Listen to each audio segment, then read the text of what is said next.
Donc dans cette vidéo, je vais vous montrer ma stratégie complète, mais vraiment complète comme vous pouvez voir sur ce schéma, pour trouver un produit gagnant. Ça va être très simple, enfin ça va être très simple. Je vais essayer de vous l'expliquer le plus simplement possible et vous verrez que quand vous allez appliquer, ça va être aussi très simple. Donc là déjà, nous, on va vendre, enfin je vais vendre avec ma stratégie sur 3 marketplaces. eBay, Cdiscount et Etsy. À savoir que pas les mêmes produits fonctionnent sur chaque marketplace. Sur eBay, il va y avoir certaines catégories de produits qui vont fonctionner, sur Cdiscount aussi, sur Etsy aussi. Dans la globalité, c'est souvent les mêmes qui reviennent. On va appeler ça des niches de base. Après, si vous sortez un peu de ces niches-là, vous risquez de vous démarquer et c'est bien aussi. Donc ça, c'est les niches qui fonctionnent sur à peu près toutes les marketplaces. On va avoir tout ce qui est maison et organisation, décoration, tout ça. Donc tout ce qui est lié à la maison, ça va marcher sur à peu près toutes les marketplaces. Rangement, ustensiles, meubles, etc. Donc voilà, tout ça, ça va fonctionner. Ensuite, on va avoir aussi tout ce qui est cadeaux et événementiel. Donc ça, ce sera un peu plus sur Etsy, on verra juste après. Tout ce qui est cadeaux et événementiel, donc pour les anniversaires, pour mariage, pour naissance, pour Noël, pour Halloween, pour voilà, tout ce qui est cadeau, tout ce qui est fête, tout ce qui est événement. On va aussi retrouver la catégorie bricolage et forcément des accessoires de bricolage, des petits outillages, du consommable, des choses pour le jardin, etc. Tout ce qui est animaux, ça c'est vraiment la catégorie. Par contre, celle-là, on la retrouve partout. Sur Etsy, vous pouvez vendre des choses pour les animaux, bien évidemment, personnalisées, enfin voilà, des choses comme ça. Sur Cdiscount, sur Etsy, ça marche partout, vraiment. Ça c'est la niche. Si vous voulez pas vous tromper, vous vous mettez sur la niche des animaux.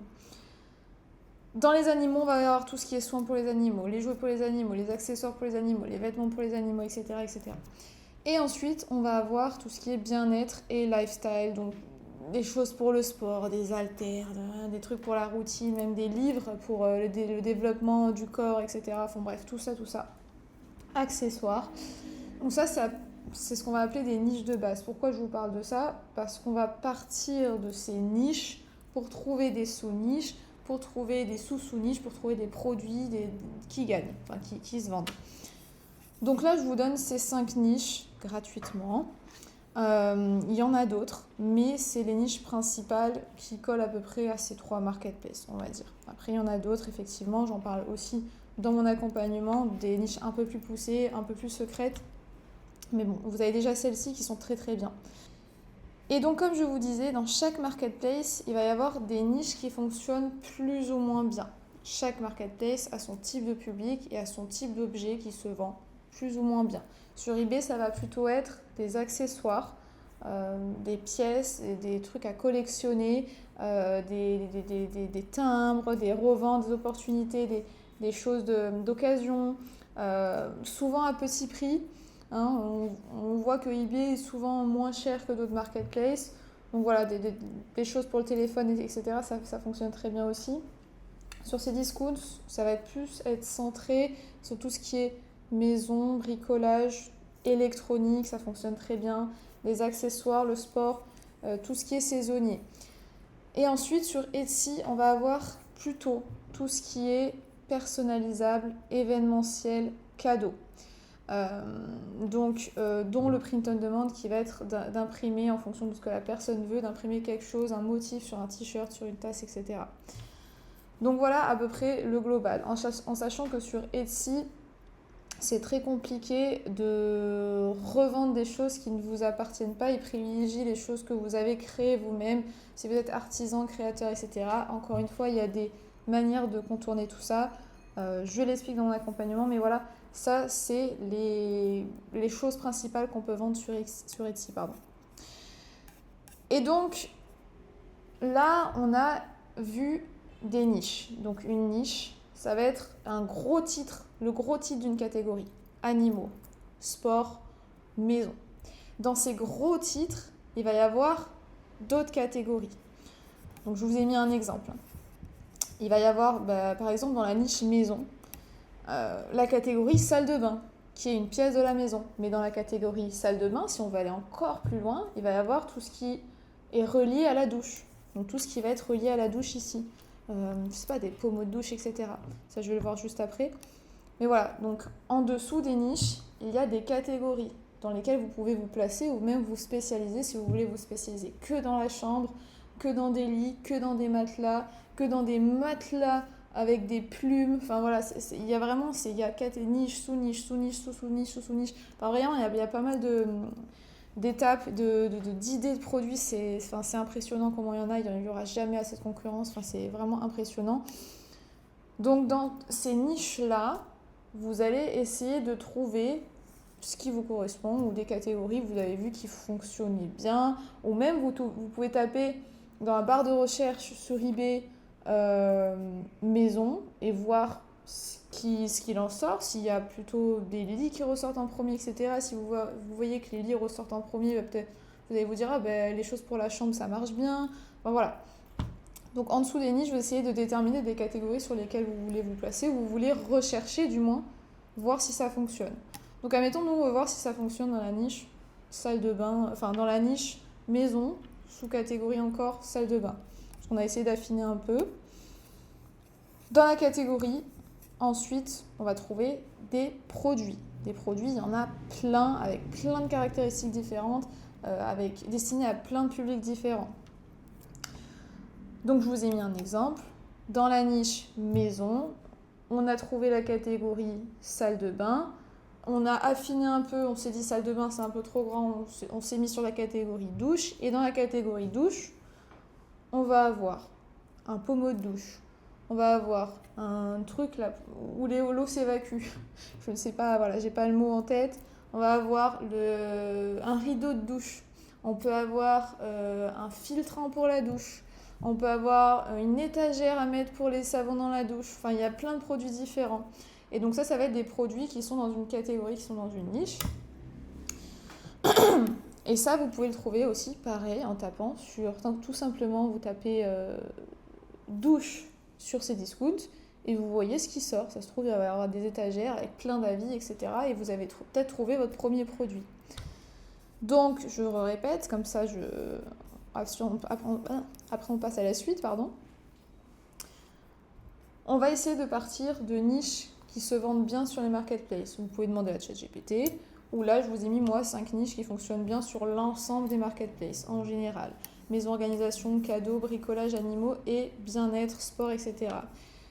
Je tiens quand même à préciser que sur chaque marketplace, il y a des niches spécifiques qui fonctionnent plus ou moins bien. Sur eBay, ça va plus fonctionner les choses qui sont des accessoires, des pièces, des trucs d'occasion, etc.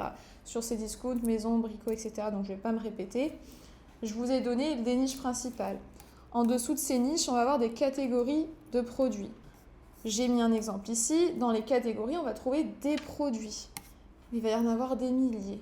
Si vous voulez juste taper le nom de la niche dans Cdiscount, vous allez peut-être tomber sur des trucs de douche. Et après, vous vous dites, tiens, je vais chercher douche pour voir s'il y a des produits reliés à la douche. Et là, vous trouvez plein de produits reliés à la douche. Et après, vous faites quoi quand vous avez ces produits? Comment on sait que ça se vend?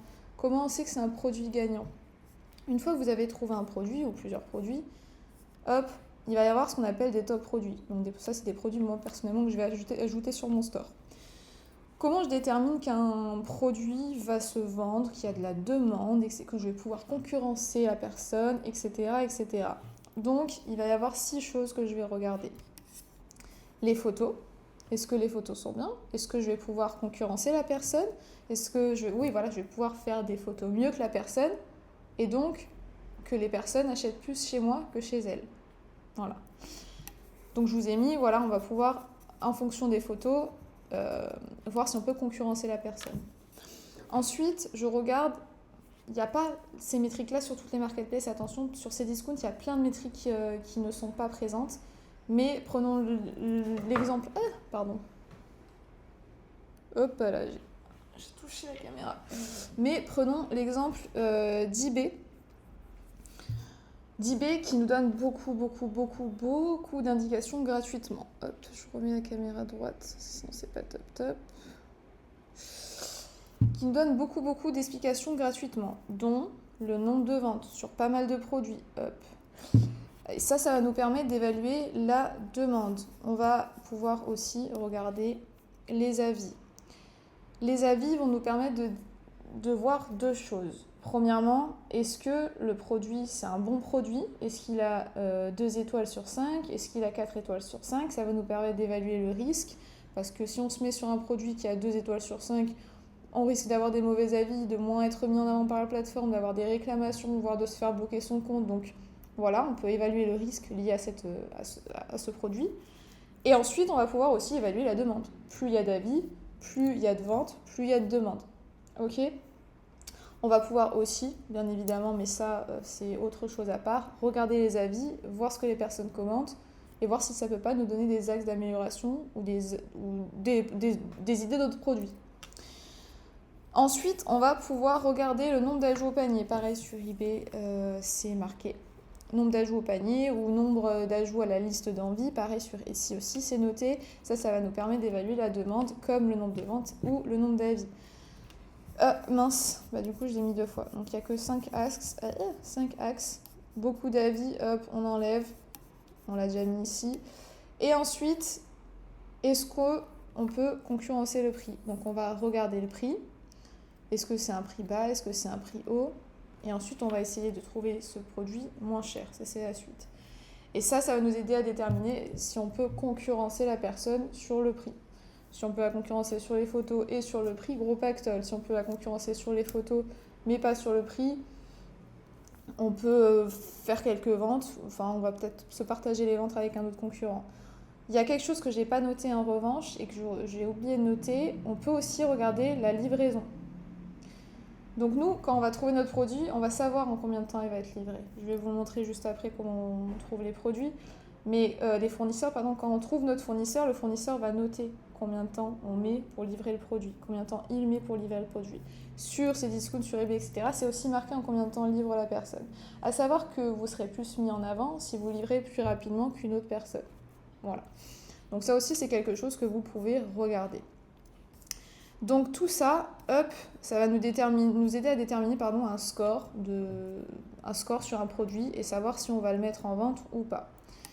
Si tout ça c'est bon, généralement c'est assez facile à trouver. S'il y a beaucoup d'avis et qui sont bons, on peut déjà déterminer s'il y a de la demande, s'il y a du risque. Ça c'est bien. Okay, on regarde ensuite juste les photos, le prix, bam, en 2 secondes c'est fait. Ça, après il faut avoir l'œil, mais ça vient avec le temps. Donc ensuite, quand on a trouvé notre produit, il va falloir trouver le produit, bien évidemment, chez un fournisseur. Et là, nous, on va faire, je vais zoomer, on va faire de l'arbitrage. Qu'est-ce que c'est l'arbitrage? Ça va être d'essayer de trouver ce produit même chez une autre plateforme ou un autre fournisseur moins cher. C'est tout ce qu'on va faire. On le trouve moins cher, on le met sur notre store. C'est aussi simple que ça. Je vous l'ai mis là, voilà, trouver le produit moins cher ailleurs. Donc toute cette stratégie pour trouver les produits, comment je les trouve, comment je trouve les fournisseurs en 2 secondes, comment j'ajoute mes produits, comment je les envoie, etc. Tout ça, c'est dans ma stratégie, c'est dans mon accompagnement. Mais voilà, là vous avez déjà un beau truc que je vous offre gratuitement, comment je fais moi pour vendre mes produits. Donc voilà, je fais de l'arbitrage. Une fois que j'ai trouvé le produit moins cher chez la personne, effectivement, si je ne le trouve pas moins cher, si je cherche et que je le trouve nulle part moins cher, je ne vais pas le lister. Voilà. Donc ça, c'est un produit qu'on peut bannir. Le but, c'est de faire du bénéfice. Après, on peut aussi le lister plus cher qu'un concurrent. Il n'y a pas que le prix comme axe de différenciation. On peut le lister plus cher qu'un concurrent et faire des meilleures images, une meilleure description, un meilleur titre et être placé en avant. Voilà. On peut aussi faire ça.